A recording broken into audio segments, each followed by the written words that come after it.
កុំចង់បានអ្វីដោយការសុំតែត្រូវយកវាដោយការប្រឹងប្រែងធ្វើការសុំជំនួយជារឿងដែលមនុស្សម្នាក់ៗពិបាកជាផុត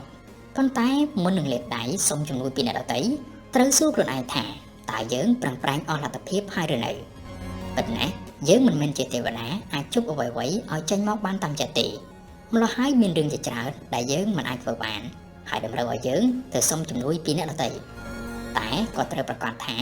បើអ្នកដទៃជួយហើយយើងនឹងអាចងើបឡើងពង្រឹងជំហរហើយខ្លាំងដល់ខ្លួនឯងមិនតែប៉ុណ្ណោះយើងអាចយកភាពខ្លាំងនោះទៅជួយអ្នកដទៃជាបន្តទៅទៀតជំរឿសល្អបំផុតបើយើងចង់បានអ្វីយើងត្រូវប្រឹងប្រែងយកវាដោយខ្លួនឯងកាលណាធ្វើបែបនេះបានយើងមិនរំខានដល់អ្នកដទៃហើយថែមទាំងអាចធ្វើឲ្យខ្លួនឯងក្លាយជាមនុស្សកាន់តែរឹងមាំនិងកាន់តែមានគុណតម្លៃ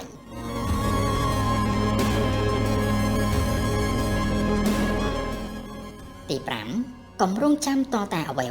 ល្អឥតខ្ចោះទើបហ៊ានចាប់ផ្ដើមអ្វីៗសុទ្ធតែមានការចាប់ផ្ដើមបើគ្មានមួយជំហានដំបូងយើងក៏មិនអាចដើរបានចម្ងាយ1គីឡូម៉ែត្របានដែរបើចង់ធ្វើអ្វីមួយចូលចាប់ផ្ដើមធ្វើវាចុះបើទោះបីជាយើងមិនតាន់មានអ្វីគ្រប់យ៉ាងក៏ដោយធ្វើបណ្ដើរយើងហាត់រៀនបណ្ដើរយកកំហុសធ្វើជាមេរៀនយកមេរៀនទៅកែលម្អឲ្យកិច្ចការខាងមុខរឹតតែប្រសើរ